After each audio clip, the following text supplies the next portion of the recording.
I hope it will sit here. We sit not very well. Gosh, this is kind of weird. Weird angle.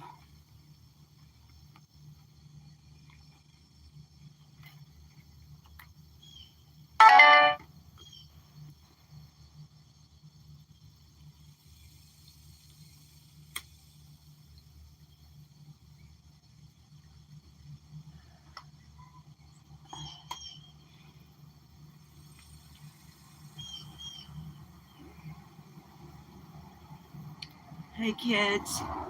Hi Poppy. I'm a few minutes late, but we said 12:30, so hi Angie's Live. Hi Where the Wind Blows. I thought I would be able to see you guys like this, and actually you're like you can't even see me. Let me go get the tripod. I'm sorry. Bad idea. I'll be right back.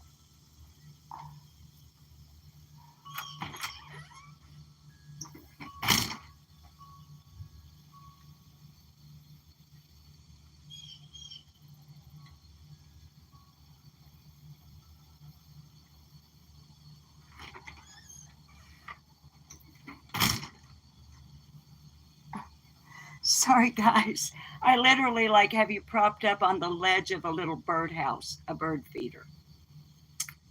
And it was a bad idea.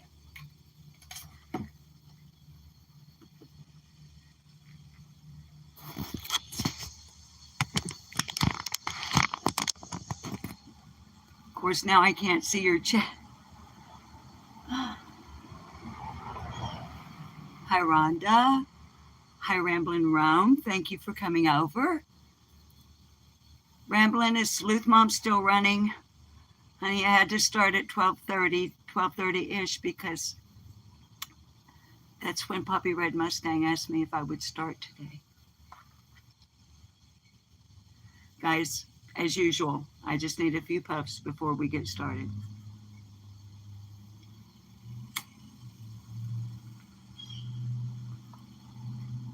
Hi, Candy. You're so sweet. Thank you.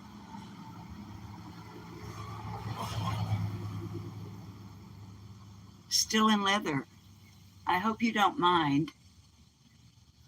But for decorative purposes today,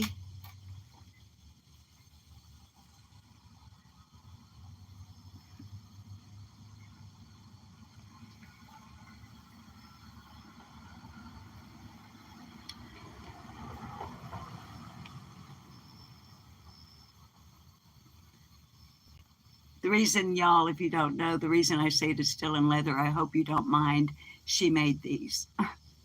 And they're actually blankets for the outdoor kitty cat rescue to keep them warm this winter. But I was going through them this morning.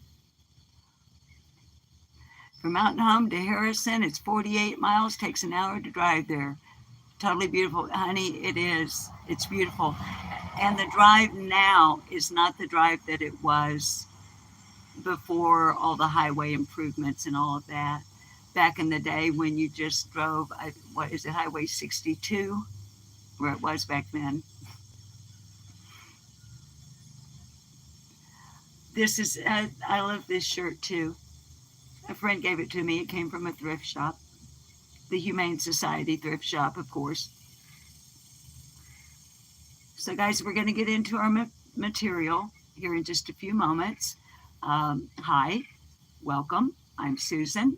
Glad to see you over here at Lip Lock No More. Hi, Carrie. Hi, baby. Thank you for coming over. I know you're uber busy. You got your hands full.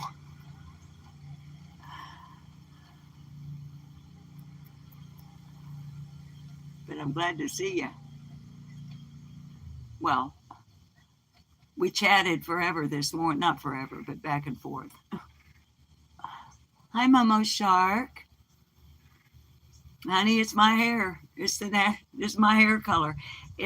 I've always had, my mom's hair was this way too. My mother, people used to say to Of course, back in the 50s and 60s, they were usually called beauticians. And my mom's beautician would have other people ask her, how much does she pay to get her hair like that color?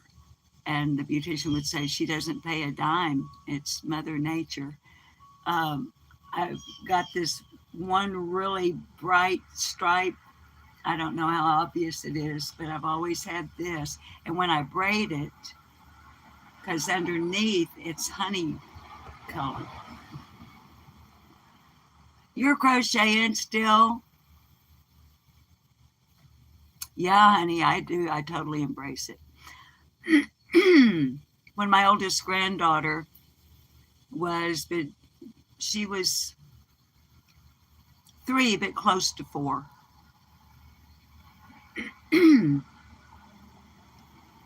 Yeah, because her birthday is in the fall, and it was the summer before her 4th birthday. And I had asked her, because I was taking her back to where Mommy and Daddy were. He was active duty Army at the time, so I was taking her back to them after her summer visit with Granny. And on the ride, I said, I almost said her name. I said, sweetheart, what do you want for your birthday this year? And she said, I want, when I grow up, a granny with a long silver braid.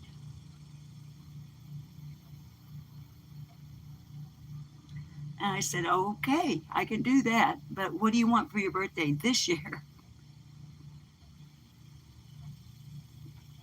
I don't remember what she ended up getting then. That was a long, long time ago. But she did get an old granny with long silver hair. So, guys, I know the traffic noise is getting a little much. I just wanted to sit on the front porch because I don't have to walk so far to go inside after I smoke. So, anyway, as I was saying, hi, I am Susan. Welcome to Live Love No More. Now, the reason today's title says number 1 is because it's the first time we're going to actually read a letter, probably 2, from Kevin. Now, today's letters are not going to be whiz bang. And as I've already explained, my goal with this is I want to get these letters recorded for whatever reason.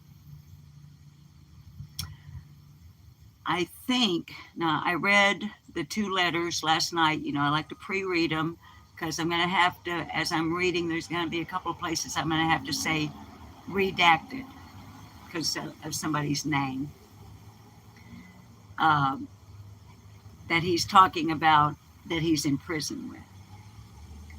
But in pre-reading these first 2 letters, I realized, based on something he says in there, that I'm missing a letter before 1994. There has to be at least one missing communication,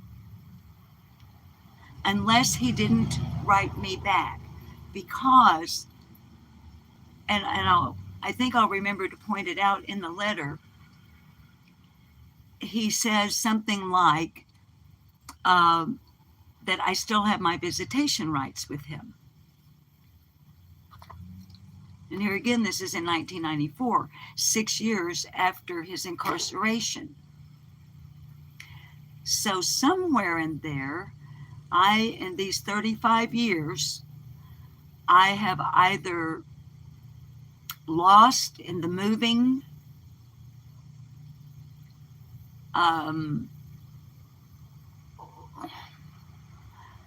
or it's somewhere else down in the file and I didn't get it. But nonetheless, I'll point it out when we get there. Now, the other thing we're going to look at before we read the two letters, before I read the two letters, I have pulled up on my desktop, and I'm just going to carry y'all in there, flip the screen, and hopefully you'll be able to see. I want to go over the newspaper article from the Baxter Bulletin newspaper that is the original coverage of the case. I feel in my retrospection, I just really think that it helps flesh out what's coming with the letters if we get the initial news report. So, those of you who have been with me in my office day room before know that in that room are 4 ginger tabbies who are just a bit over a year old.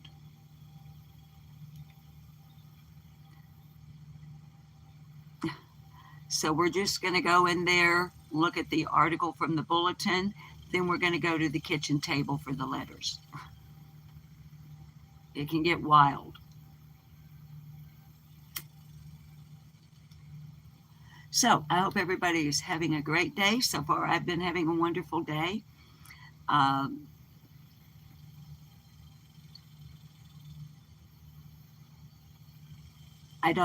not going to go into any. I told myself before I went live, stick with your topic.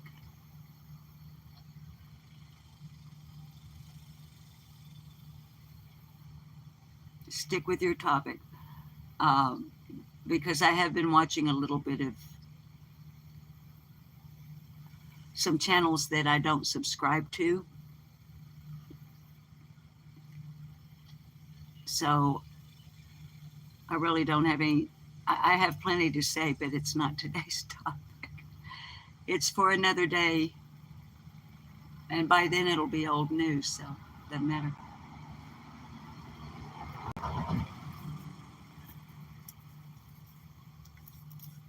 But I will just say this, and maybe it'll give you guys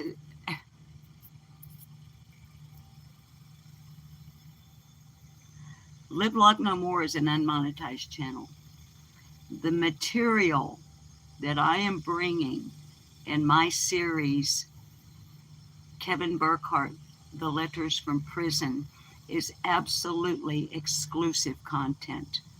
Nobody, not only on YouTube, not only on the internet, not only on any other social media platform, not only in text form, telephone form, or any other form, or any kind of research form, has the content I have. Because I'm the only person who has the letters that Kevin Burkhart wrote to me. And I've never shared them anywhere except as I'm doing it live here. Why do I say all of that? I could absolutely copyright every bit of this content. If anyone were to clip or use any of this content, I could strike the living you-know-what out of them. Would I? No. You know why? Because I think it's dumb.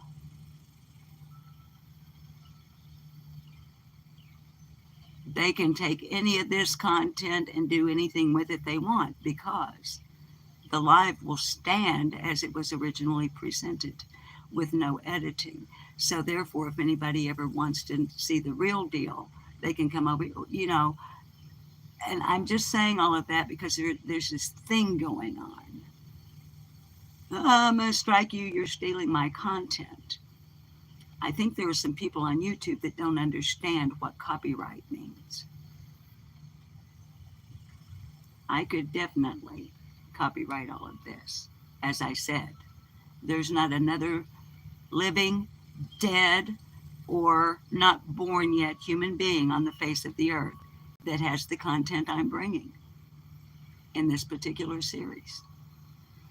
So, I mean, oh, and I'll leave a link in the description below after I end the live to the newspaper article. Okay. I've already shared like a screenshot of it on the community tab a couple of days ago. So. Oh, honey, and of course I'm missing everybody. Hi, mechanic mama. Honey, I trimmed the ends. I took about 2 inches off the ends Sunday evening. Because you know how it is. When you got hair this long, it does, and it grows as fast as mine, it doesn't take but a few weeks to actually have split ends, even when you don't use heat, which I don't.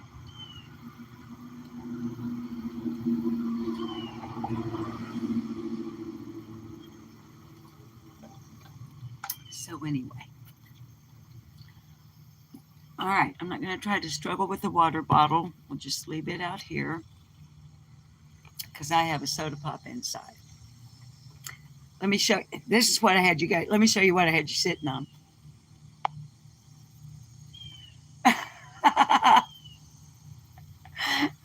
You were sitting on Birdhouse. All right. Watch out, Mr. Grayson. I got to put my rocking chair back over here where it actually belongs. Don't want to get a kitty cat tail hung up under a rocking chair rocker. Okay.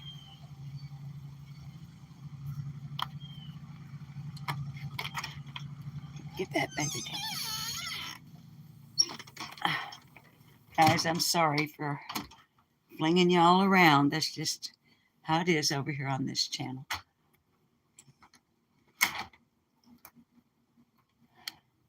Kitty cats are gathered up in the toy box. All right, I think we'll just sit in here where we sat yesterday. Well, first let's go in. We're going to go in first and look at the newspaper article. So let's do that first. I hope it'll work. Like I said, I'll leave the link after the live. I know sometimes I say that and then I forget. I'm sorry when I do that. And when I do, y'all don't be shy about coming up in the comment section afterwards and going, hey, thought you said you was going to drop us a link on that. Excuse us, where is it? And then if nothing else, I'll drop a link to the person that says, where's the freaking link that you said you were going to drop? Okay, I got a kitty cat grabbing my toe. Hang on. Watch out. No, get back. Everybody back. If this were the kitty cat channel, I'd be flipping the lens right now. I guess I could anyway for a second here. Welcome to my office if you haven't been here before. Oh, kitty, no. All right.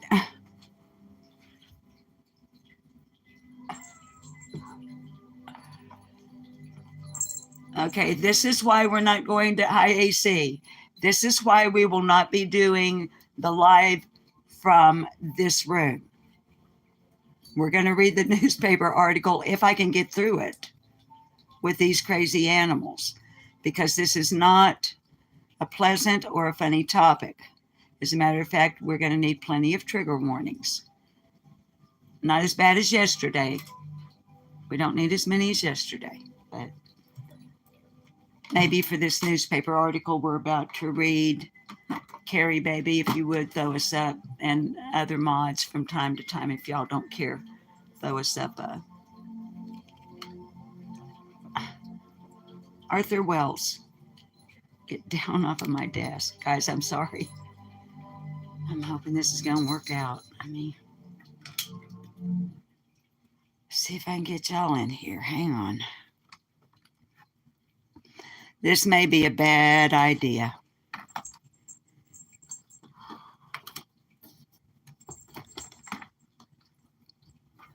Fortunately, this channel is copyright-free music. Baby, please get down. This may turn out to be a really bad idea.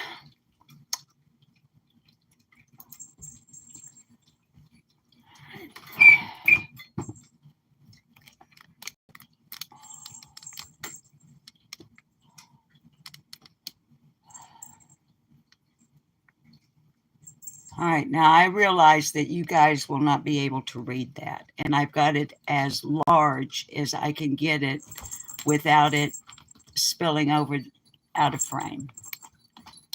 And these kitties are absolutely going insane. So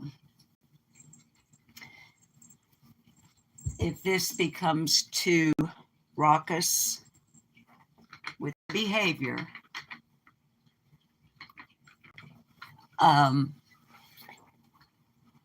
I'll cut off reading the article and we will go into the kitchen, read the letters, and you kids can read it using the link that I'll be providing. But for anyone who hasn't been here for the earlier live streams, etc., on this topic, quite briefly, in 1988 in Mountain Home, Arkansas, where I lived at the time, an elderly couple was murdered by two teenage boys.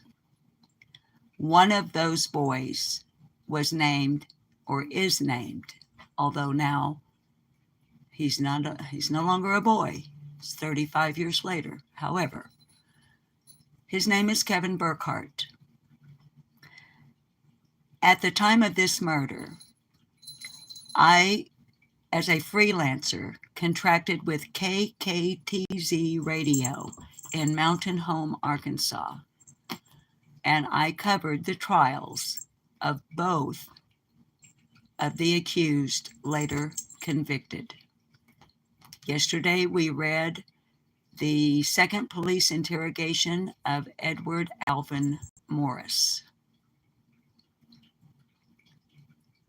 I never received letters or had personal contact other than covering his trial. However, I did make personal contact with Kevin Burkhart. And I have a file full of letters from him spanning over years. There are large spans of time without letters because my life would go on. Plus, I had what I wanted. There was no longer a need to communicate with him. So,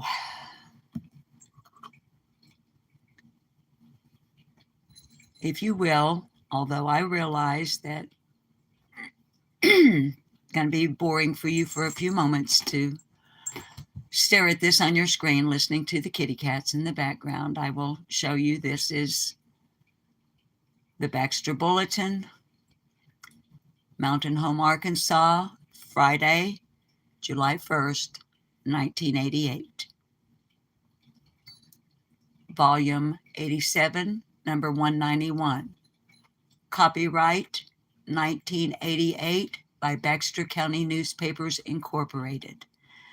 Mods, because at this time, Carrie, if you can drop a fair use just in chat. I didn't put one up, and I don't know how to do it now. But full credit for this report will go to staff writer Rick Joslin of the Baxter Bulletin.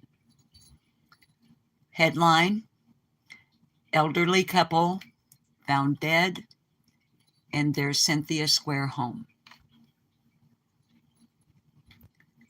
Police request autopsies to learn cause of deaths.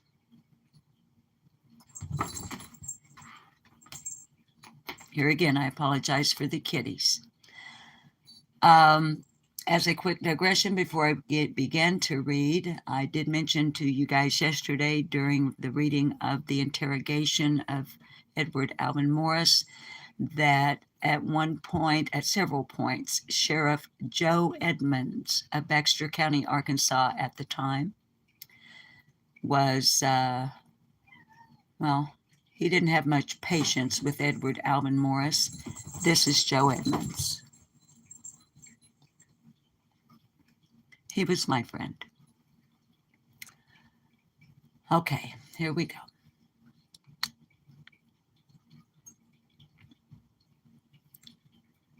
The bodies of an elderly mountain home couple were found inside their 1111 Cynthia Square residence shortly after 5:50 p.m. Thursday. Lieutenant Lyle Scott of the Mountain Home Police Department's Criminal Investigation Division stopped short of saying he suspects the deaths to be a double homicide or a murder-suicide, telling reporters only that the man and woman, estimated to be in their mid to late 80s, did not die of natural causes. He also declined to release the identities of the couple. Police Chief Bill Dudonis has requested the state medical examiner's assistance in the investigation. Authorities released little information about the case, but said more would be released as it became available. The two were discovered by the man's daughter, who had just arrived in town from Illinois. According to the woman, she talked with her father and stepmother Wednesday night and drove here from Illinois with her own daughter Thursday. They were planning on spending the 4th of July weekend with the couple, she said. The couple's daughter called mountain home lawyer Frank Bailey to the scene. Bailey had worked for both the couple and the daughter. Bailey said he had been the couple's attorney several years and noted the man sometimes had, quote, lapses of memory, close quote.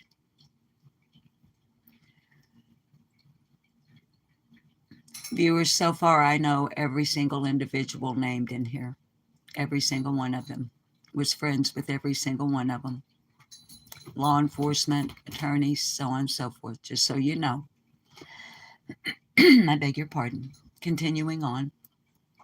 Bailey said the woman found the front door of the house, quote, cracked open, close quote, when she arrived and went inside. Okay, trigger warning. I'm going to give it just a moment, darlings. If you have small children within earshot, please don't let them hear what I'm about to read, please.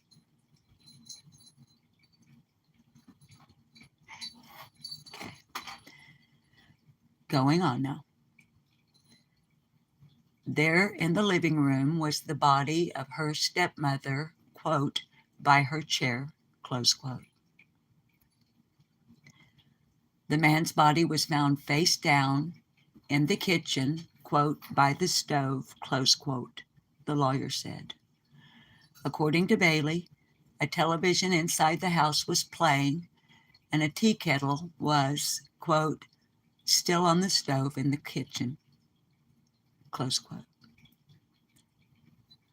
After finding the bodies, the daughter went to a neighbor's house to call Baxter County Regional Hospital. Lieutenant Jim Matthews, the police department's public information officer, said authorities became aware of the situation when the police department was notified by Baxter County Regional Hospital that an ambulance had been requested at the Cynthia Square address.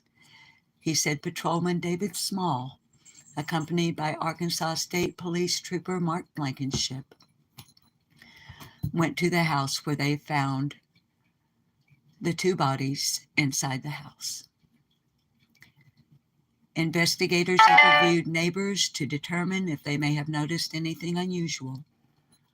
One neighbor reportedly saw the man outside the home Wednesday.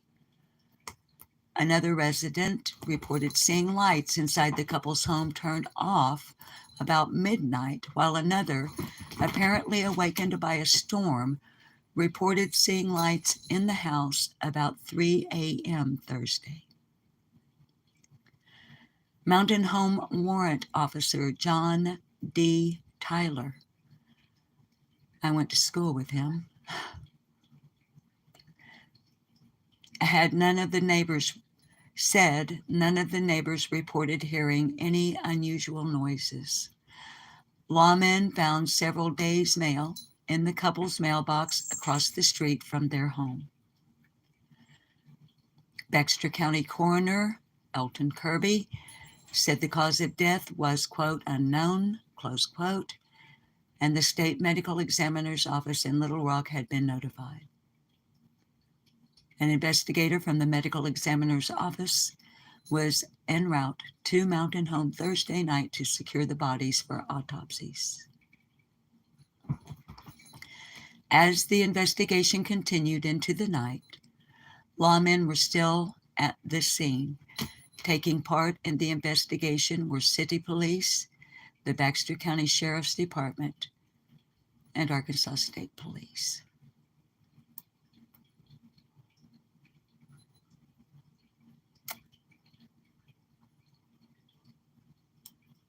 The caption beneath the photo reads, "The daughter and granddaughter of an elderly Mountain Home couple who were found dead in their home Thursday evening talk with Frank Bailey, the family lawyer, outside the couple Cynthia home."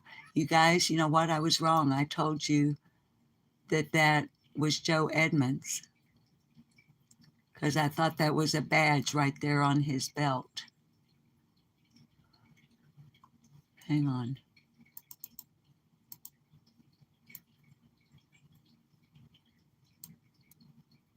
No, it's his shirt tail hanging out. I owe you my apologies. That is not Sheriff Joe Edmonds. That is Attorney Frank Bailey. This is the Magnus's daughter, or Mr. Magnus's daughter, and their granddaughter. My apologies. But as you can see in the photograph, the crime scene is already taped off. Arkansas State Police. This is, I think that's Mark Blankenship. It's too blurry, guys. I can't tell. My apologies. All right. Nonetheless, let's go on with the caption. The daughter and granddaughter of an elderly Mountain Home couple who were found dead in their home Thursday evening talk with Frank Bailey, the family lawyer, outside the couple's Cynthia Square home as Arkansas State Trooper, Mark Blankenship, stands watch at the police line. The woman found the couple, her father and stepmother, after she arrived here from Illinois Thursday.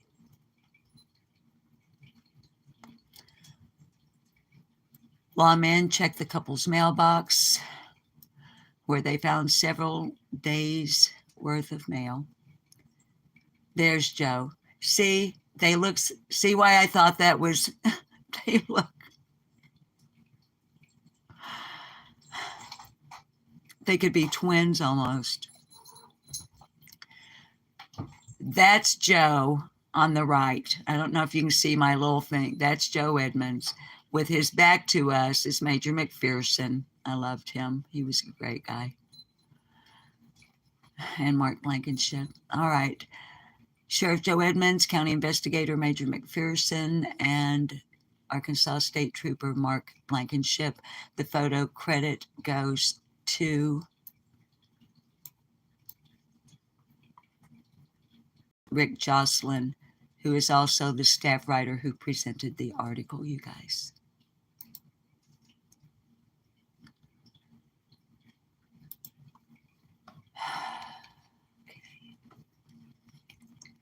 So, back to my old ugly mug. Let me secure things here. Oh, sure, now that we're leaving the room, the ninjas are going to settle down, aren't they? Oh, maybe not. Okay. All right.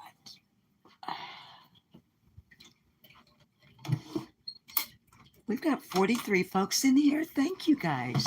Appreciate you coming over. If I missed welcoming you in the beginning, hi, I'm Susan. Welcome to Live Like No More. A very, very obviously low budget channel.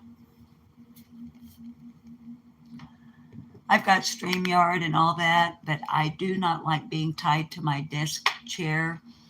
Um, and when I try to use StreamYard on my telephone, everything is so tiny I can't see anything because there's too much, forgive me, StreamYard, junk on the screen.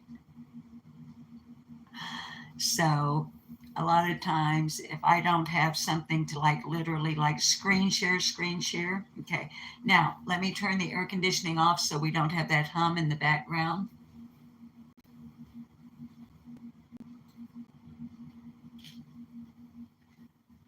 And I want to get my hair up, but I don't want to do it standing over the kitchen table. So I got to back up. So hang tight for just a second, babies, please.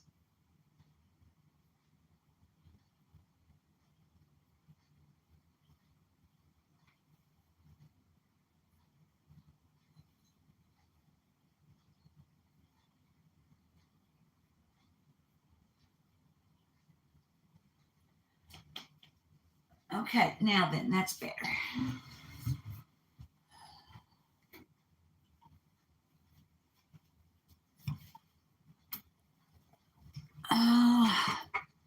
See if I can get it where it's not quite so backlit. Hi, Chris. Hi, Kiki. You say hi to a few folks.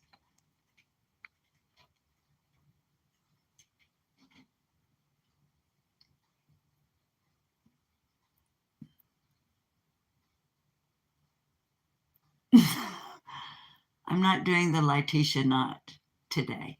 I could. It was in the Letitia knot earlier before I started the live. Hi, Kim. I love you too, baby. Thanks for coming over. I was telling Remlin when I started the live, because I was getting ready for the live, and I'd been listening to Sleuth Mom,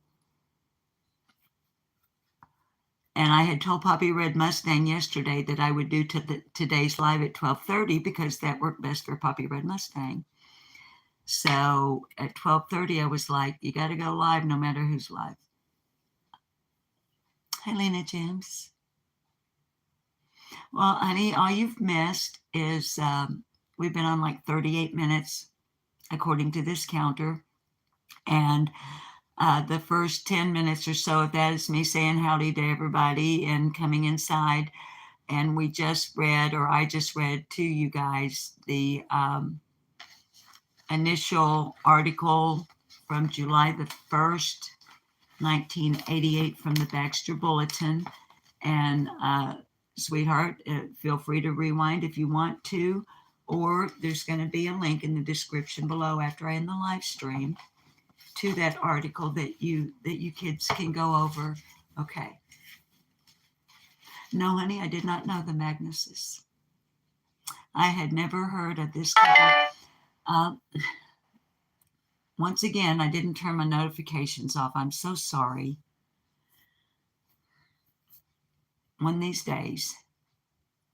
I don't know how y'all put up with me sometimes. I swear to my time. Anywho.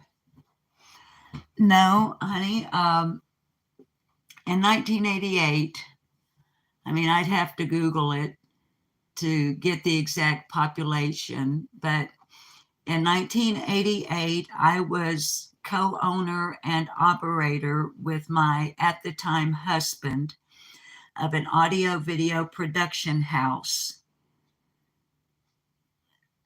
there in Mountain Home. We knew everybody.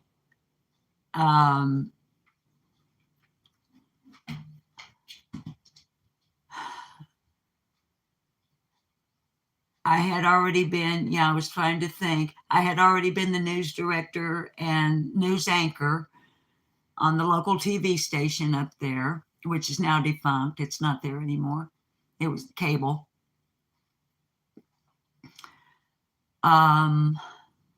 I wasn't doing that any longer, and I'm sorry, I'm kind of going way off into a rabbit hole that has nothing to do with your question. that about 65%, I would say, at the time of the population in Mountain Home and the nearby surrounding areas because of Bull Shoals Lake and Norfolk Lake. About 65% of the population at that time were retirees from the Chicagoland area. This young lady, their daughter and granddaughter coming down from Illinois to visit for 4th of July, that is nothing at all out of the ordinary, and probably still today. I don't know. I haven't been to Mountain Home since my husband that I owned the audio video production house with died. I haven't been there since his funeral. But anyway, so the Magnuses were retirees from Illinois. And Cynthia Square was one of those nice, quiet little neighborhoods. If you were in the city, you would call it suburban, I suppose, ranch style homes that were built probably in the 70s. But nice. Like in the interrogation we were reading yesterday, you might recall if you were here that Edward Alvin Morris remarked when asked if he remembered the house or about the house, there were a lot of bushes around it. And, they had azaleas and stuff like that. I didn't know them at all. And like I said, I had never heard of this beautiful couple, hi Sassy Ann, before they were murdered by Kevin and Eddie.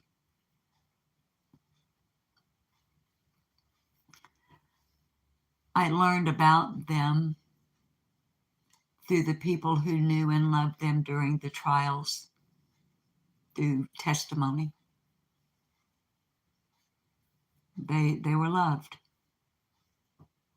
by people who weren't in their family, like by their attorney, Frank Bailey. Like genuinely cared for, This was tough for the whole community. Anyway, now,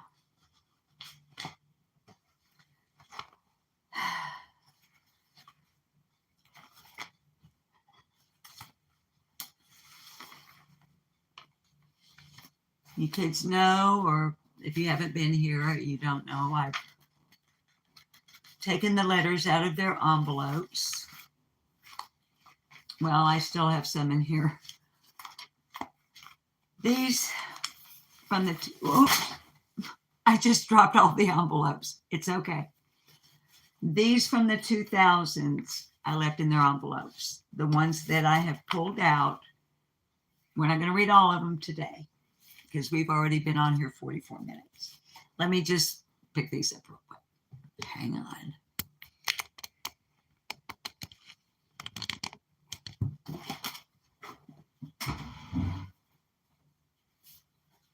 Keep on the sunny side, always on the sunny side.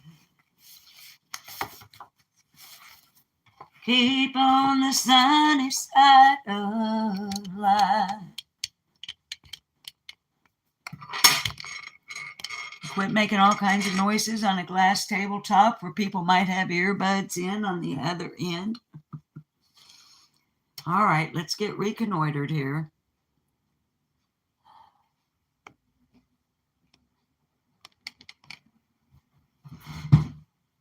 How's that?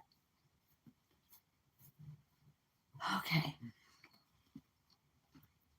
So, like I said, these letters begin February 1st, 1994. and continue sporadically, max headroom,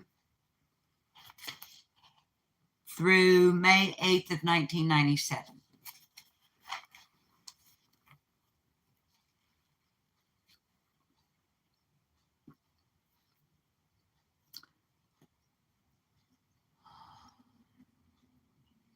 I won't be looking at chat, babies, while I'm reading.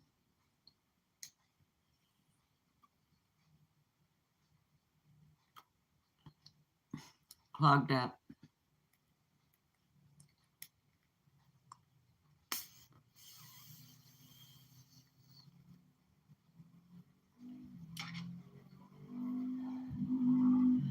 February 1st, 1994.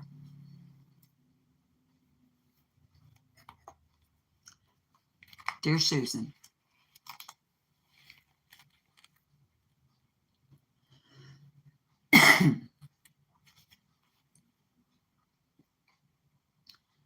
I received your letter last week. It was nice hearing from you. Now, guys, I forgot till just now. Let me say this. The tone in these letters he's written to me is going to pretty much come off like I'm his bestie.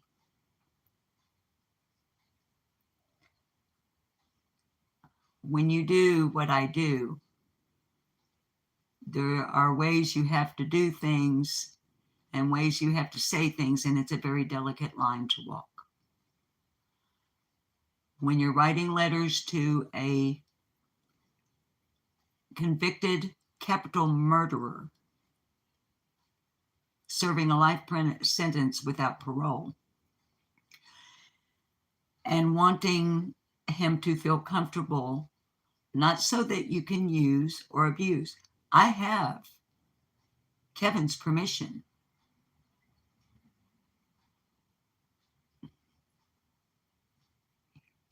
He knows I'm going to use these.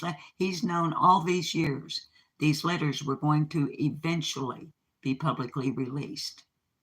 So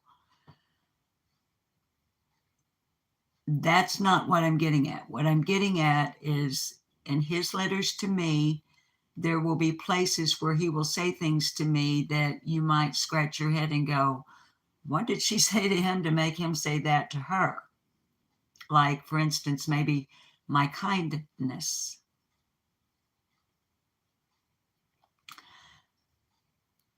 For one thing, you have to be careful, or at least you did then, when you wrote to someone in prison. What you wrote or your letter would be redacted before they got it. And what they wrote back would be redacted before I got it. I don't have any redacted letters. Kevin and I knew how to write to each other without the prison system. When they opened the letters and read them, would not redact. Okay? So, that disclaimer being out there. I just don't want anybody to think that, oh, she buddied up with this guy. No, I did not. An investigative journalist does what an investigative journalist does. And one that's really good like me, well, I'm sorry. I don't mean to break my arm, pat myself on the back, but when I set my mind to doing something, I'm very good at it. So, February 1st, 1994, dear Susan, I received your letter last week. It was nice hearing from you. In your letter, you mentioned that, quote, you were reluctant to write about your travels and goings for fear that it might make me sad because I don't have the freedom, close quote. I do appreciate your honesty. Over the past 5.5 years, I have often run into this problem. Babies, please remember here I'm reading handwritten. So once in a while I have to pause and make sure. Okay. Over the past 5.5 years, I have often run into this problem. Friends and family members who write tell me that they are afraid to write because they don't know how it will affect me. Please feel free to write whatever you want to. I can assure you that it doesn't bother me. It used to, but I have pretty much gotten over it, and it does help me with the reality of having to be here. It also helps my mind to adjust to the changes that are taking place on the outside. Hi, Owen. Hi, Crafting with Amy. Hi, honey.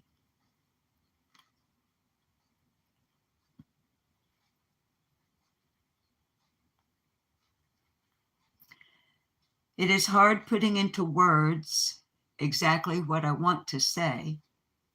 I hope you understand. Y'all, please remember that hi, Cotton Candy Boobs, when I get emotional, it's not for him. This was very hard to do.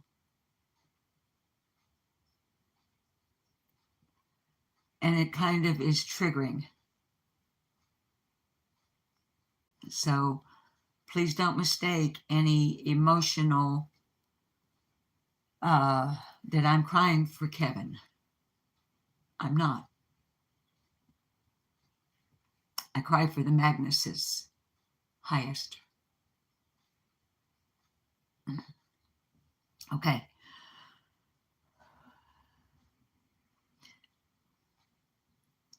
I hope you understand. Okay. Putting all else aside, you can write whatever you would like to.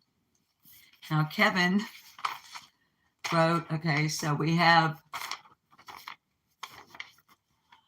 okay, and then, okay.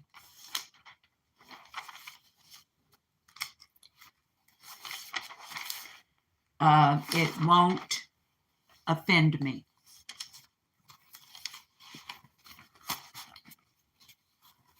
I do appreciate you writing. I've received, now here's how I knew I'm missing some letters. He says, I've received more letters from you than the majority of my family. Thank you. Now, I don't know if that means he didn't write me back, if the prison didn't send the letters, or if I have a missing file. They're going on. Yes, you are still on my visitors list. You don't have to apologize for not coming to visit. This place is a totally different world than it is out there. I would not expect for anyone to jump off into a situation they did not feel comfortable with. I do know how you feel. It's not quite the same as it was when I was first put in here. I'm not going to lie. I was scared. It's not as bad as everyone said, but I can imagine your thoughts. It is an eerie feeling. I most certainly would not consider you as being self-centered for feeling this way. It is very natural, and I do understand. Now we can decipher from that I had written to Kevin, am I still on your visitors list? So it must have been quite some time since I had written to him, or I wouldn't have made that inquiry. I didn't have to apologize for not coming to visit. And he said, he wouldn't expect anyone to jump off into a situation that they didn't, feel comfortable with. So I had obviously expressed that I wasn't comfortable coming into a prison and visiting with a double murderer.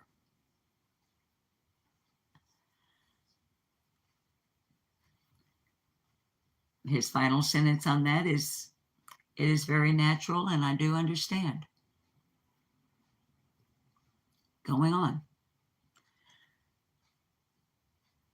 Now, there's some kind of personal stuff in here, but I'm reading the letters in their entireties, except for the redaction where some other names of prisoners are in. I was in transition in 1994. I was moving from mountain home to 28 acres on top of a mountain called Rattlesnake Ridge. I loved it there. I lived there almost the whole 90s off the grid, pretty much, except for performing.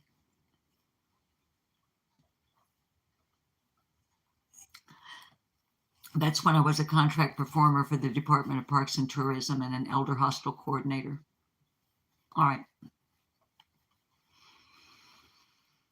So, going on. I'm glad to hear that you're getting settled in with your new life. It does take a great effort getting yourself back together, searching for ways to make life happier. It's not something that can be achieved overnight, and certainly takes some determination. I do wish you the best and hope that it all works out. You asked when my birthday was. It's the first day of summer, June 21st. I'll turn 26 this year. He was 18, remember? Well, he started out the letter 5.5 years. He said he's been in 5.5 years at this point.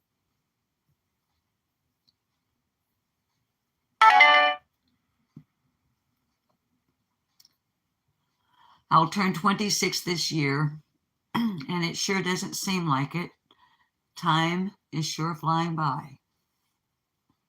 Everything here seems to be going fairly well.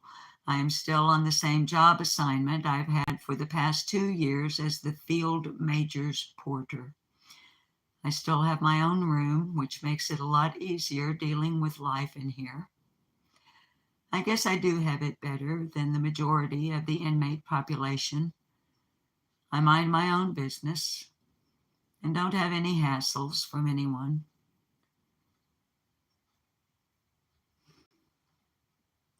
That goes with not associating with a lot of people.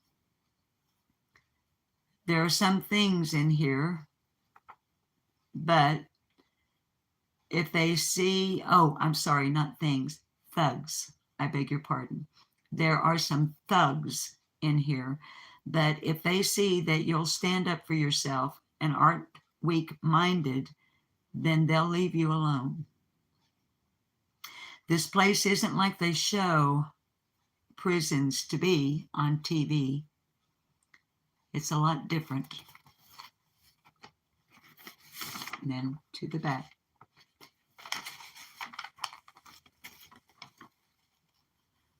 I am in the process of filing another petition with the courts.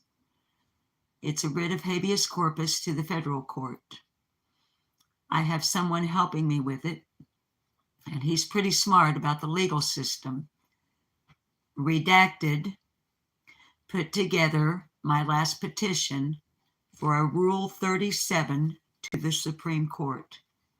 It was denied, of course, but we were pretty sure that it would be.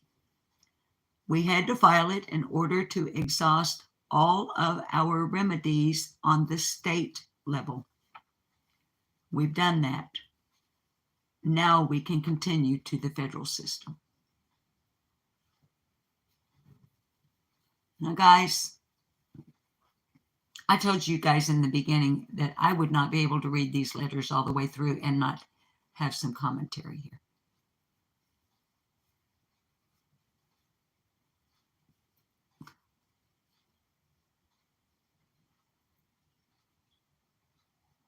This guy, Kevin Burkhart, murdered 2 elderly people with his bare hands and feet.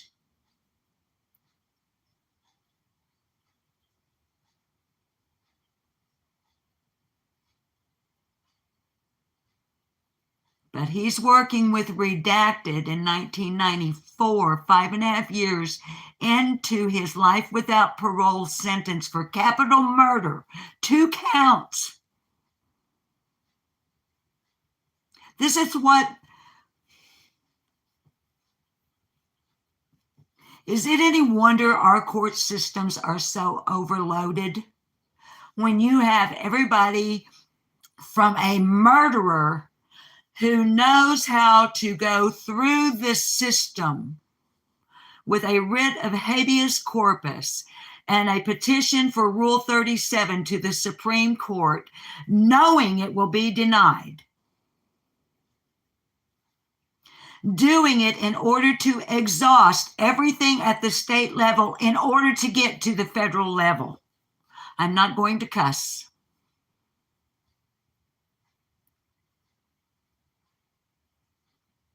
When we have this, the Magnuses didn't get a writ of habeas corpus to the federal court.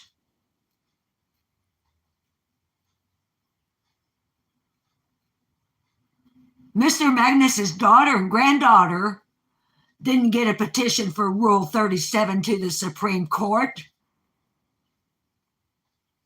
Sandy, the beautiful young woman who could not keep it together, she loved them so much.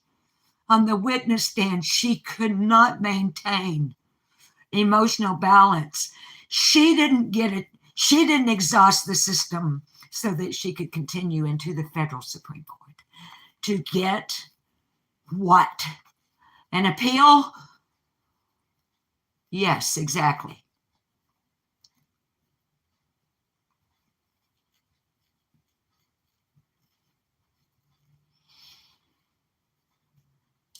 All the way down to YouTubers. I'm going to get a, this kind of thing is why what I mentioned earlier on, that this live stream is not about, not only is some of the dumbest crap I have ever seen in my life, it is so petty and bull.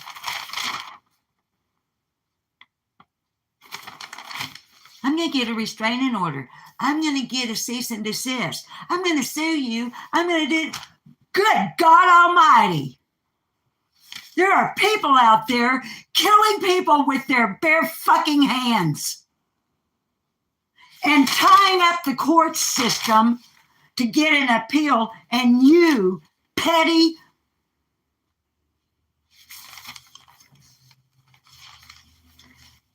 folks, there are over 51 million channels on YouTube. Some of you need to spread your wings.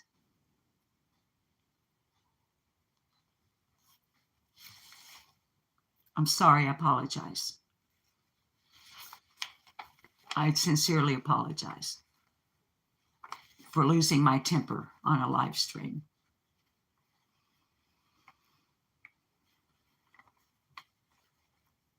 I beg your pardon if that triggered anybody. I'm so sorry. All right. But that just makes me so mad. All right. Redacted helped another guy who works in the same office as I do. And then he's got that guy's name. Redacted is in for first-degree murder. And instead of going to trial, he plea bargained for a life sentence under the advice of his attorney. Redacted's attorney told him if he accepted the life sentence, he would be eligible for parole in 7 years. Redacted went for it. Little did he know is that the system doesn't work like that.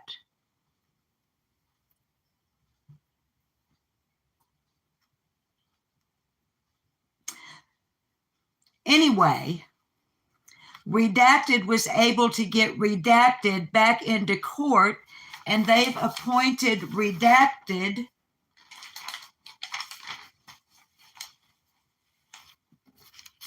an attorney.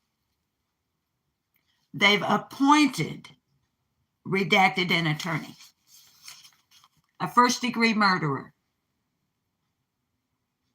The other guy, not Kevin. The other guy that redacted helped the other redacted dude is a first-degree murderer, and he didn't understand how the system works. So now, redact exactly, Mohawk Mom. Guys, I'm so sorry. I'm trying not to lose I thought I could do this and not get mad over associated issues that don't have to do with exactly the case. Sorry, I'm yelling. Appointed an attorney to represent redacted. Hopefully things will work out for redacted.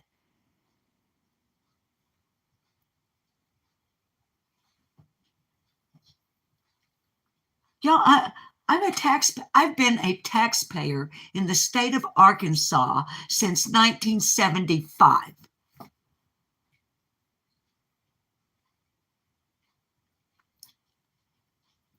I may be an old retired lady, but I still pay income tax. Fortunately, I always get a return, but that's beside the point. Okay, that's federal, but I pay state income tax. I don't shop online because I am so old school. I want my sales tax dollars to recirculate where I freaking live, to benefit the infrastructure and the school system and everything where I live, not in Silicon Valley. Nothing against Silicon Valley. Thank you for the internet, or I wouldn't be here being pissed off about a guy getting an appointed attorney that me and a bunch of other tax-paying citizens paid for.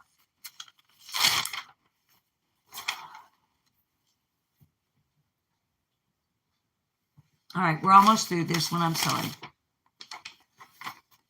If I say I'm sorry again, just leave a comment below and say, please fix your bangs and stop saying you're sorry. Back to the letter.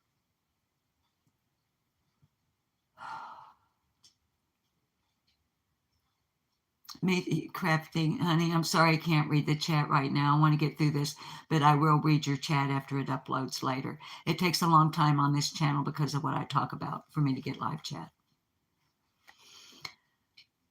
Kevin goes on.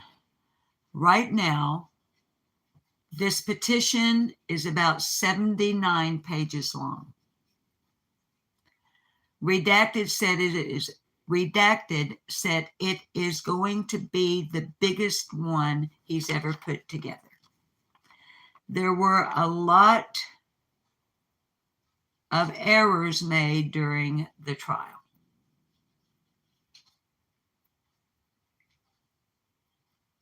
I guess Kevin forgot in 1994 that I sat through every single moment of the trial. He testified at his own trial.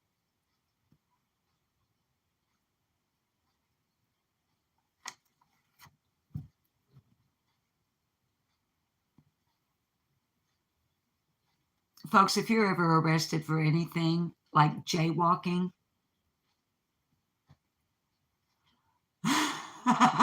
you'll start thinking I'm Canadian. Eh?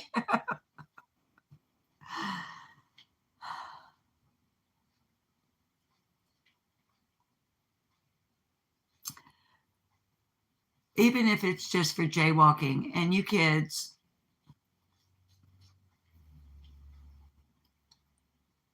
always are, okay, 99.99999% of the time, please follow the advice of your attorney. And as we have heard recently stated by a police officer in a totally unrelated case over in Oklahoma, you have the right to remain silent. Fucking use it. I'd recommend that to some YouTubers here lately. Okay, going on after our brief comedic break.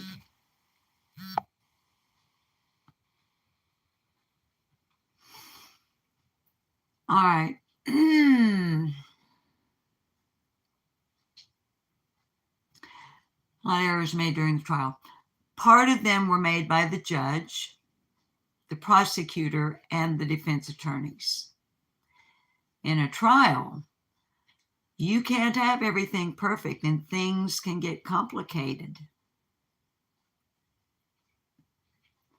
I just hope it all works out. We'll see, he says. Susan, I guess I'll close this for now. I hope that everything works out for you.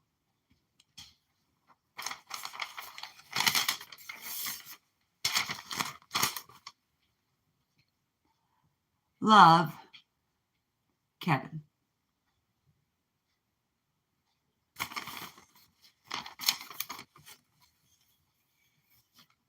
P.S. Congratulations and best wishes to you and your granddaughter.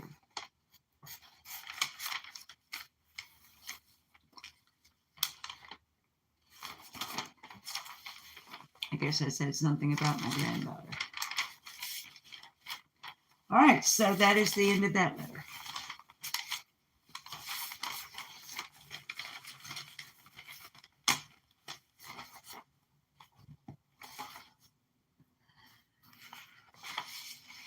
Now, the next one is only 1 page long, typewritten.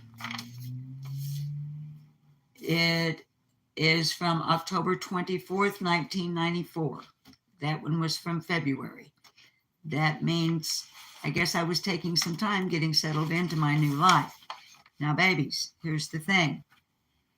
The next letter, January 9th, 1995, is typewritten, single-spaced, and 12 pages long. So, what we're going to do today, you're not here, Ramblin' Rome, are you? You're not here? I'm going to go ahead and finish up today, since we've been on a little over an hour, with this 1 pager. The next live, Kevin Burkhart, the letters from prison. This is 1 letter, typewritten. I mean, it's double spaced between paragraphs, but it's single spaced typing, and it's 12 pages long. So I think y'all can understand why that's, I think this 1 letter in and of itself is going to be 1 live stream. Because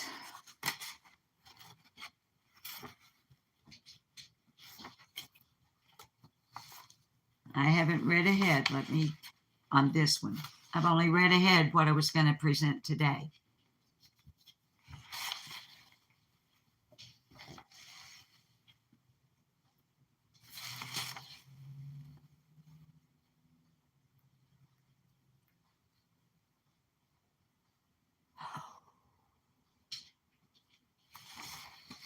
Okay, now this 12-page letter is going to get intense. So we're going to say that's going to be a different line. Sorry, but I wanted to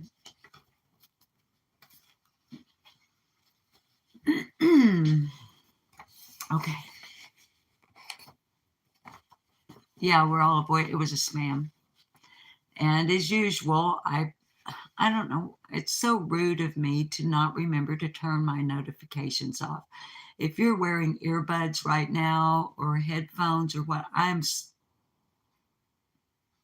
apologize. Still in leather. You thought I was going to say I'm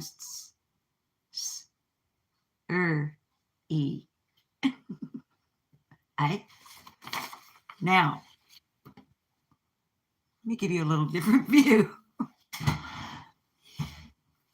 My refrigerator. October 24th, 1994. You thought it was in Lily? You thought it was Lily and Cop?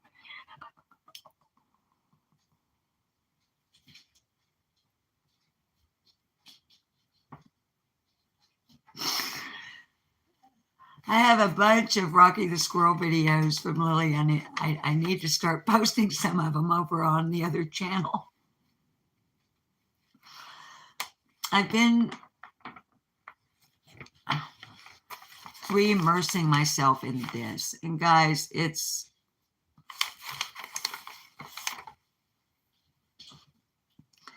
you don't want to ever read a transcript from the trial. I don't have one, and even if I did, I wouldn't read it on here because some of the tests, y'all, I've seen the crime scene photos. Please believe me when I tell you, these two boys literally beat Mr. and Mrs. Magnus to death with their bare hands.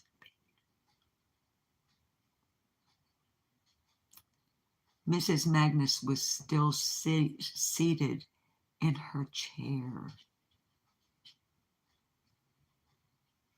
She was attacked from behind.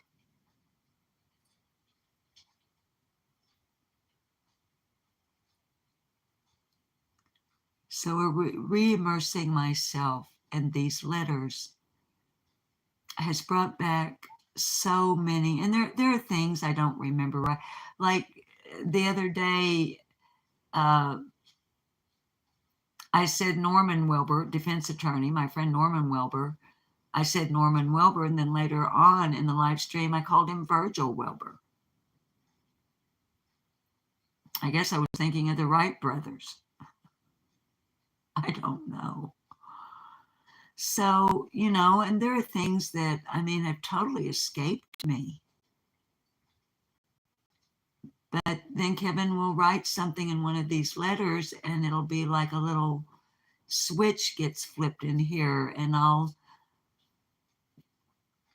one memory I had was sitting at the Holiday Inn in Harrison, Arkansas, with all my cop buddies who were testifying at the trial, having dinner and drinks, and not discussing the trial itself, but discussing the crime.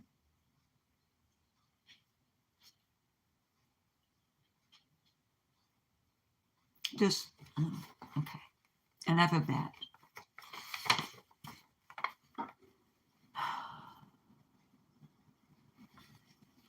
These were really good cops that worked this case. Every single one of these guys, I knew them personally. Every single one of them. Good cops, keeping the thin blue line hard and strong. They're all retired now. I mean, look at me. I'm an old woman.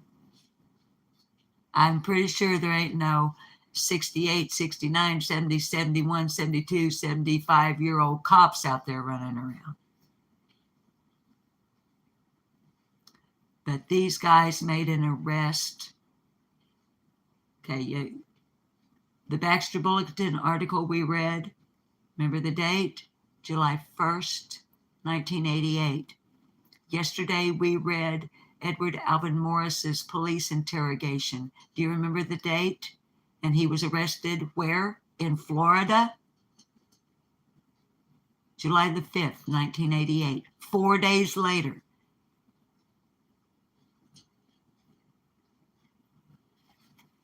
Now, granted, there was a snitch involved. But these cops knew how to be cops. They knew how to investigate.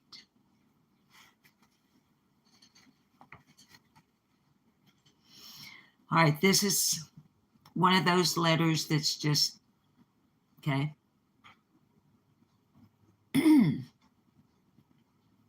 October 24th, 1994. Dear Susan, it's 2:30 a.m. and I'm caught up with my work. I thought it would be a good time to drop you a few lines while I had the time. I'm now working nights. The night clerk that was assigned to our office was transferred, so I asked for this job. I seem to be liking it a lot better than the day shift. The hours are not as long. I have maybe 2 to 3 straight hours that I have to work. It's a decent job, and it's pretty quiet. About 2 to 3 weeks ago, I received a letter from my sister, redacted. She lives in Florida. In her letter, she said that Dale, now we're going to go ahead and say Dale, if you recall, when we read the interrogation yesterday, it was Kevin's brother, Dale Burkhart, that was brought into the interrogation. Okay? So we're going to go ahead and say Dale. Plus, he testified at the trial, so his name is a matter of public record. But I'm not going to say the sister's name just in case. Okay. In her letter, she said that Dale was staying down there with her and her husband. She also said that Dale was going to have a surgery done on his back. After I received her letter, I put in a request for a phone call so that I could check to see how he, Dale, was doing. Anyway, the phone call request was granted, and I was allowed to call them. Dale said that he was getting along pretty well, and he was still recovering. He asked if I had heard from you.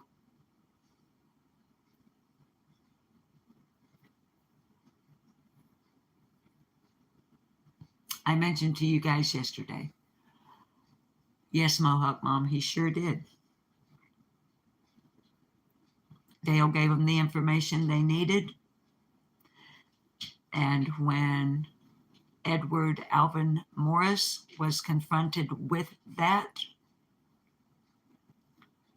face to face, if you would like to know about that, please watch yesterday's live stream. But anyway, I mentioned to you guys yesterday that I spoke with Dale quite a bit.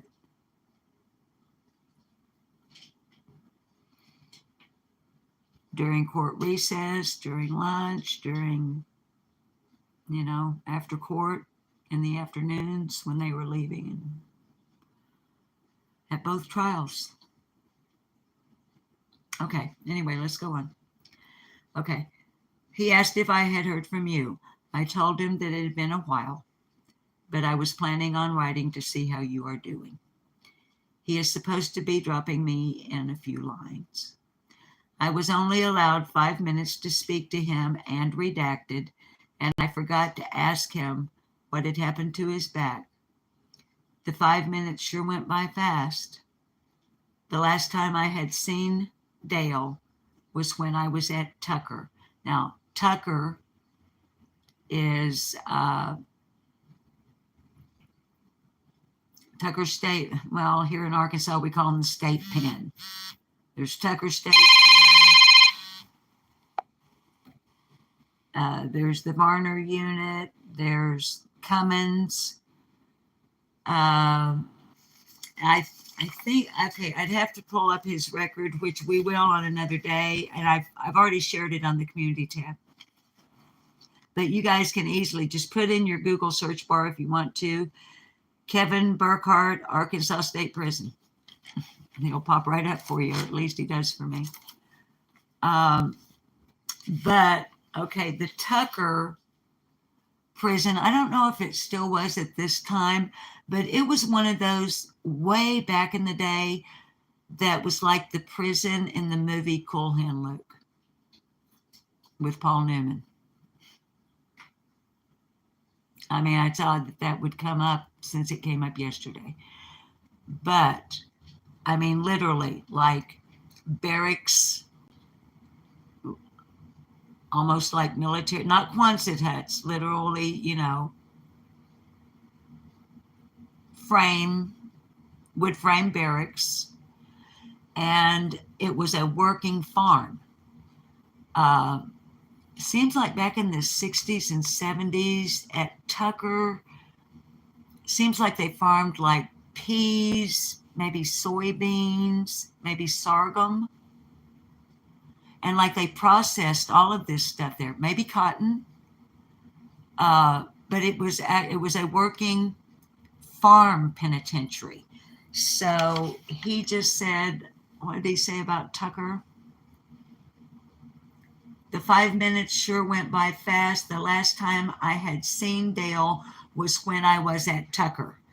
And see, another thing is Tucker, now it may have changed by the time 1994, but it was more like a minimum security way back. Varner and Cummins are not.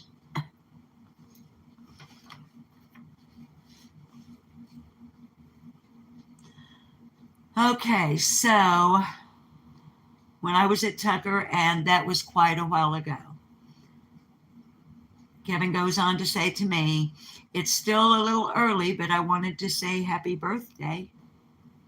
Congratulations to another year. Now it was a little early. Susan, there's not much else to say right now. Just thought that I would drop you a few lines to say hello and to wish you well. Sincerely, Kevin.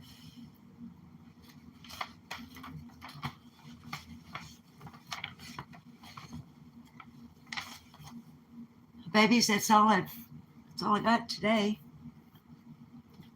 Carry you back outside with me well, I got to go to the ladies' room. I can hang out for a few more minutes. We had chicken and dumplings for supper last night, and there was some left over.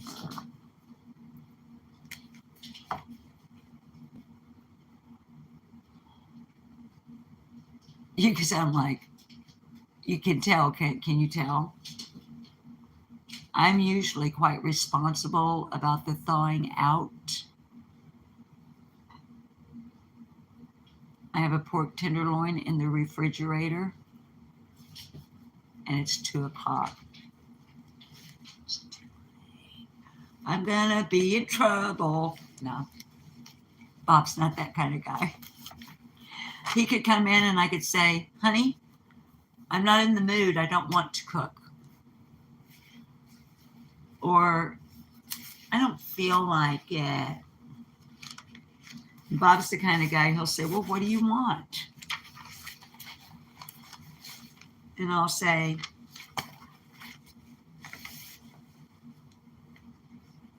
cashew chicken. He'll say, well, you call and order it and I'll go get it. The only place in our little town that I know of that delivers is Pizza Hut. So, your hubby too, where the wind blows. Now, like yesterday, I wouldn't have done that to him because on Monday and Thursdays, it's what we call truck day. He gets in the big Ace Hardware truck on Monday and on Thursday. So on those days, you had watermelon. That sounds good. We had some watermelon last week. I gave the last of it to the whistle pig, to the groundhog. But guys, I got to go to the little girl's room. I'll come right back. And then we'll get out of here for today. But I want to carry you outside and at least, say, hidey, hidey, hidey, hi, hidey, hidey, hidey, hi, hody, hody, hody, oh, hody, hody, hody, oh. Folks, let me tell you about Minnie the Moocher. She's such a low down hoochie coocher.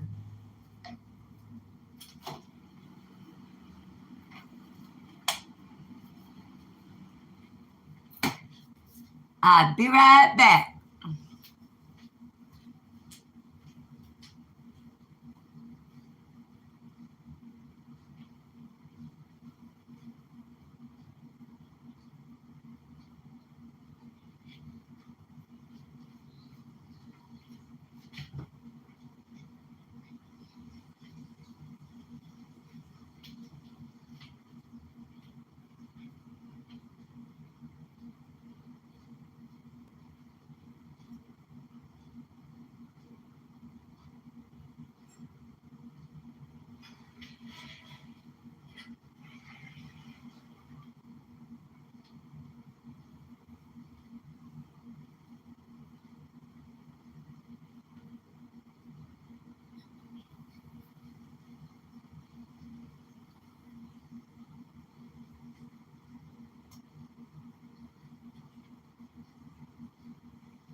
Everybody's talking at me.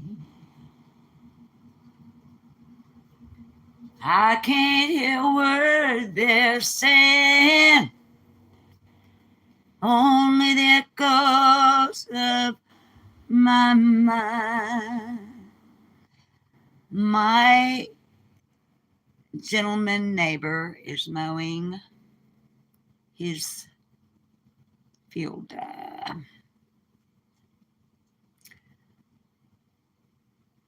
I'm just thinking about the noise. And we're just saying goodbye anyway. So, hi, Rach, just Rach.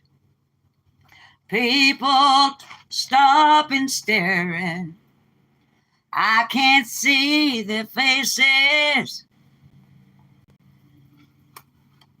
Only shadows of their eyes.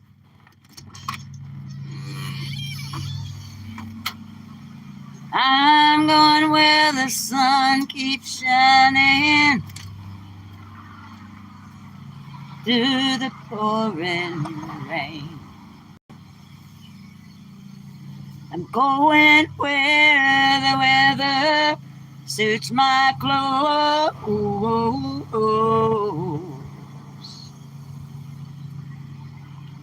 I'm banking off of the northeast wind. I'm sailing on a summer's breeze. I'm skipping over the ocean like a stone. Oh, oh, oh, oh, oh, oh, oh, oh, oh.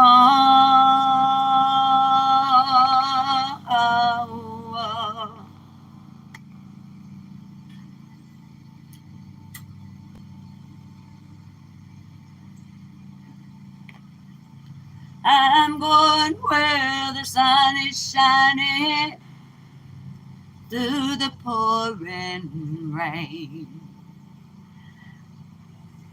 I'm going where the weather suits my clothes.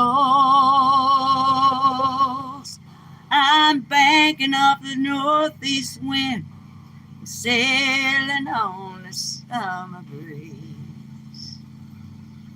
I'm skipping over the ocean like a stone.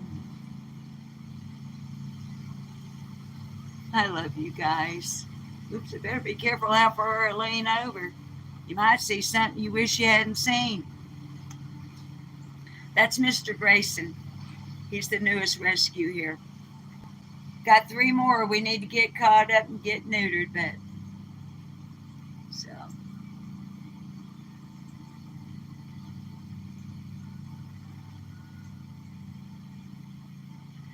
Well, babies, I appreciate all of you. I was trying to see if there's anybody that I missed, and like I always say, I don't like to hurt anybody's feelings by not saying hi to you. Mr. Grayson decided to get right up in my way over here.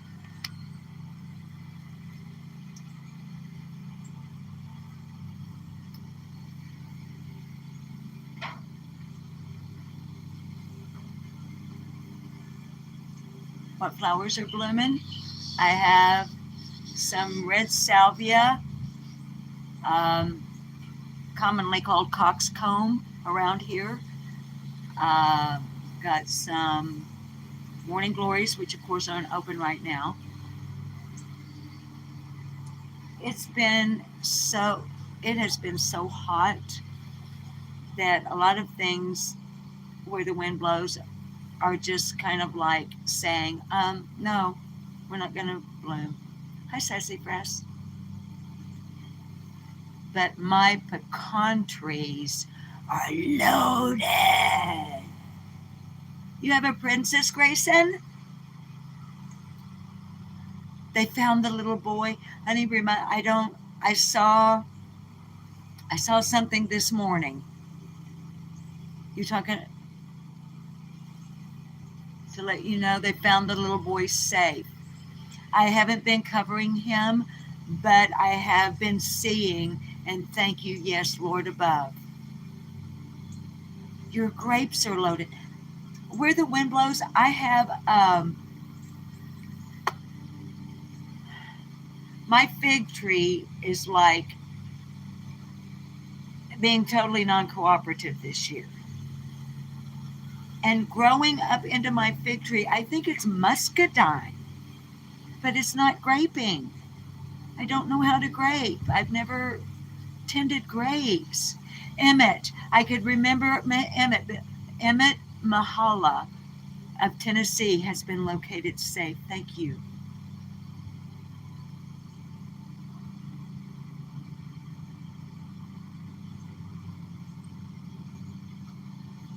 Thank you, Lord.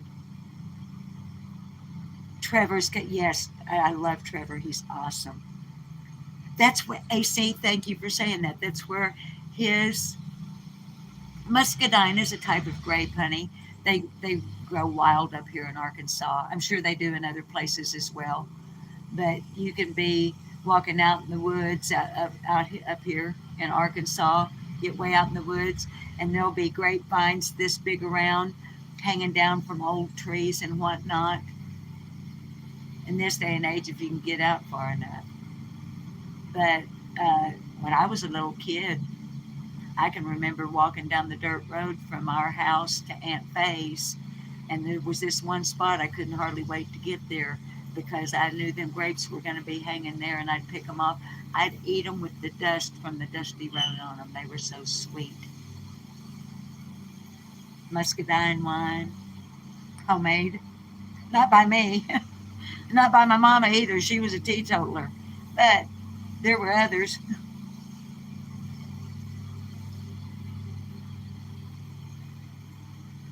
Yes, Candy, I love muscadine jelly, honey. I hadn't made jelly in ages. AC, do you make jelly? Where the wind blows, you make lots of wine. I've never made wine. Your mama made blackberry wine.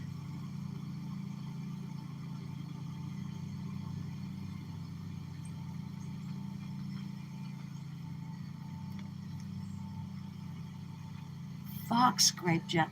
Poppy, I've never heard of fox grapes. Now, grapes have their own pectin. I didn't know that. AC, you do strawberry. The last time I actually made jam, and it was strawberry jam, and it's been years. Hi, Jessie Jewel. You have great. I'm so, okay, pun intended. I am so jelly that you guys have grapes. Rach just rage. We need a wine tutorial. Well, now, see, elderberries, they're, but see, up here, we're getting so populated. You got to go hither to yon anymore to find them growing wild. High Road Mountain survivors. And nowadays, with the meth and the fentanyl and those kind of people, honey, you can't do, not up here anyway, you can't do nowadays like you did when I was little. Mama would have us in a 1958 Buick. All right? You could take a 1958 Buick places you wouldn't take a Land Rover now. All right? She'd put her in what she called Granny Low, down in real low, and just let her creep. Going down a road, and Mama would just go, hey, let's go down this road, see what's down here. And we would. Heck fired.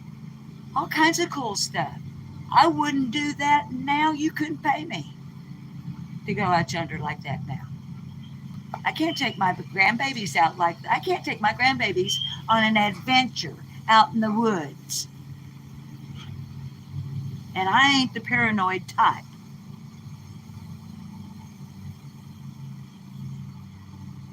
Yeah, and yes, rates just rates the dang nab utility companies. I didn't put my black walnut tree where their wires are. They put their wires where my black walnut tree already was. If you feel me, rage, just rage. They didn't spray it to come through with them big old long-armed whacker saw things and just butchered my black walnut tree. It's so lopsided, it looks like it's going to fall over sideways. They can't get to my pecan trees. They're in the back. I mean, and I understand why they have to do it. Look, to be fair, if the limb from my black walnut tree were to fall onto the power line, and me and my neighbors didn't have power, and it was the dead of winter, and I was freezing, then I'd be mad that they hadn't trimmed back the black walnut tree. So let's be honest. But the thing that gets me wound up is the butchering part. They're not selective. They just come through and whack it. Yeah, you can make babies in a Buick. You can also make babies in the passenger seat of a Volkswagen Beetle.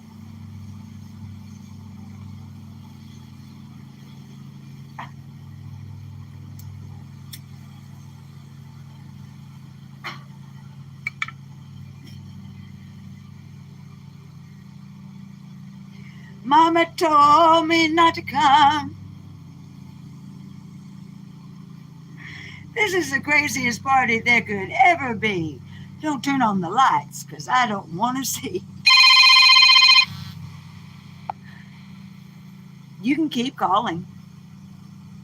You're not going to interrupt my live stream. I'm just going to keep tapping decline. Mama told me not to come. That ain't the way to have fun, son. That ain't the way to have fun. No. Mama told me, mama told me, mama told me, mama told me not to come.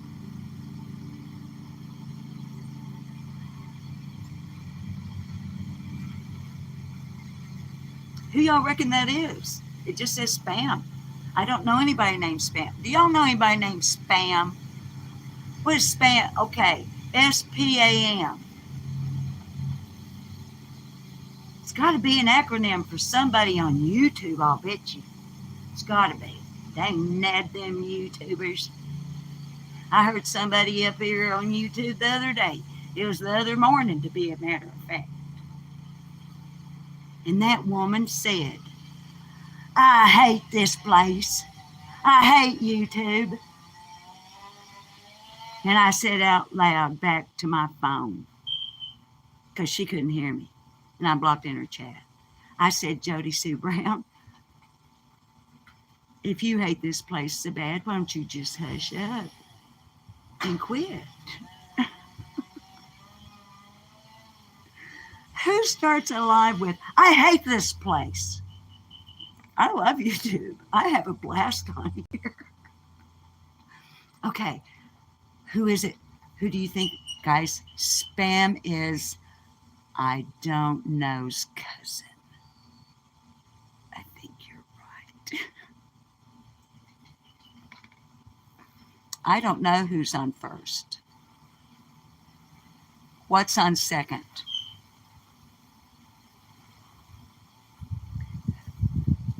Who's on first? What's on second? And I don't know who's on third. So don't start with me, because I obviously don't know anything about a lot of things, but I know a lot of things about nothing. As a matter of fact, I have done so much for so long with so little. I am now thoroughly convinced I can do absolutely anything with nothing at all. I ain't shitting you. Oh, it was not me, and I did not do it. Those are my children's names.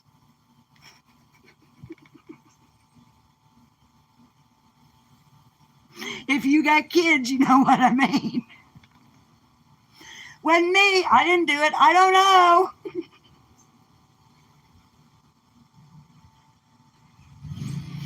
You know, when you get to the point that you call your kids by all three of their names strung together, or if you have more than one kid, you have to go through roll call, like you'll start getting onto one kid and it's like, oh, no, no, and then you have to change. All right, we got to get off here. My, my, my wonderful neighbor, he really is, but he, as you can hear, I'm sure he just started. You don't know who's on third, Angie girl? Still in leather, see no evil, hear no evil, speak no evil. Mom, you had a sign on your door that said three of them.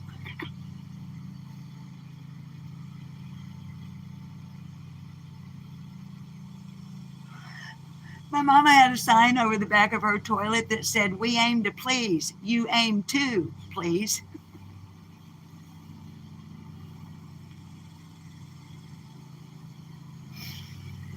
Guys, we had to lighten up. You think nitrogen, Cheryl? Honey, see, the fig tree was here when we got the house. The first 7 years we were here, has Pearl been here and I didn't see her? Who is Dead Pearl? Dead Pearl by Pearl? Are you a troll or what? Or are you a good person?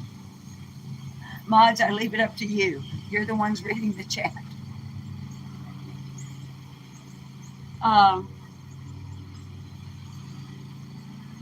If you guys ever figure out who spam is, let me know. No, don't worry about it because I don't care. This channel ain't about them kind of things. I created my own genre on YouTube. Look, I don't know who you are, but I can tell you right now, I don't fucking like you. And if you're making any reference whatsoever to my beautiful friend Pearl DeVere, you better give your fucking heart to God, because that's what will be left of you when I get done. You feel me, motherfucker?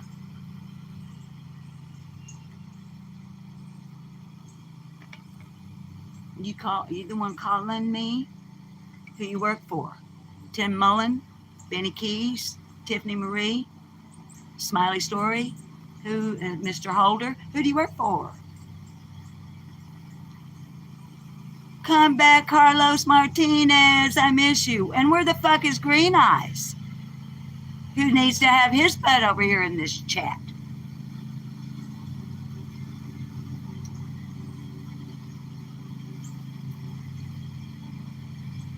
A good troll will be.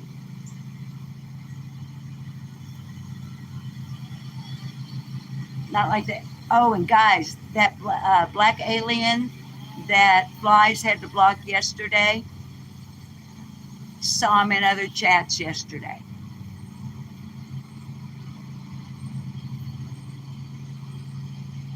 So when you kids are out there, you know, whatever chat rooms you go in, you know, I see some of you in other places, and, you know, there are a lot of places I go, you kids don't. That I don't see any of you there.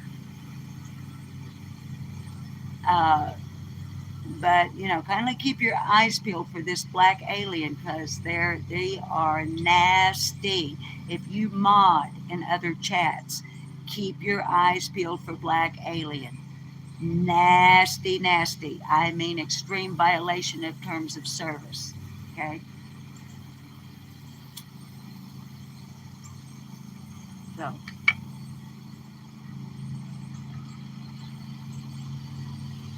No, it wasn't Carrie. I don't think Carrie would do that. And if it was Carrie, she and I will have a talk later, Carrie. Girl.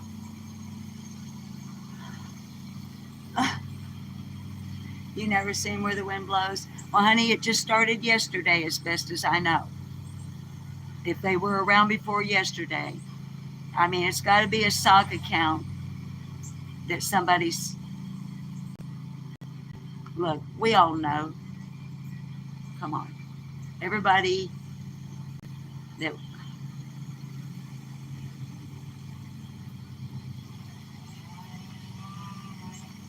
back to what I was saying, I love YouTube.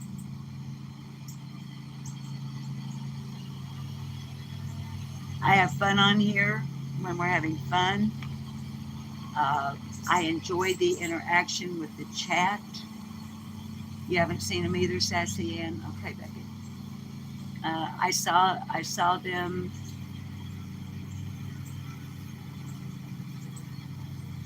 Yeah, it was yesterday. They were here yesterday, and then I saw them in 2 other chats later in the day where they got blocked as well. So you know what that's going to mean. They'll just change their name and come back. And they'll keep doing it until whoever's paying them stops paying them, or until they run out of their narcissistic whatever. And they'll move on to something else. But, you know, when we're serious here, I enjoy the times that we're dealing with serious stuff. And by enjoy, I don't mean like it's fun. I mean, how do I put it? There's something in my nature that sharing information makes me feel good about myself somehow. That's the only way I can think to put it. Sharing information makes me feel good. And there's nothing wrong with feeling good about yourself. So I like it when we're serious. I like it when we're just silly and stupid. I don't like it so much when I get mad and I go after another creator. I don't like when I do that. Y'all don't like when I do it. How do I know you don't like it? Because you tell me so. And I'm glad you do. I am glad you do. I want you to tell me. I want you to tell me.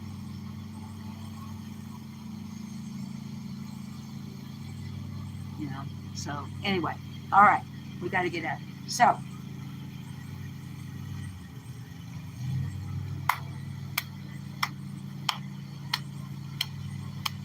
whoa, death coming knocking on that gambler's door. Said, oh, gambler, are you ready to go? He said, no, Lordy, no, Lordy, no, no, no, 'cause I ain't got on my traveling shoes. He said, no, Lordy, no, Lordy, no, no, no, I ain't got on my traveling shoes. Whoa, it's coming knocking on that sinner's door. Said, oh, sinner, are you ready to go? She said, no, Lordy, no, Lordy, no, no, no, 'cause I ain't got on my traveling shoes. Ain't done my duty. She said, no, Lordy, no, Lordy, no, no, no, 'cause I ain't got on my traveling shoes. Whoa, death coming knocking on that singer's door. Said, oh, singer, are you ready to go? I said, yes, Lordy, yes, Lordy, yes, yes, yes. 'Cause I've done got on them traveling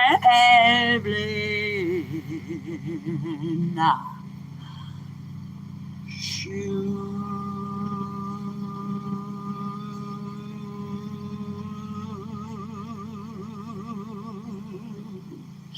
I would tell you all to behave yourselves, but I don't see a lick of sense in me wasting my breath and your time, because we all know you ain't going to do it.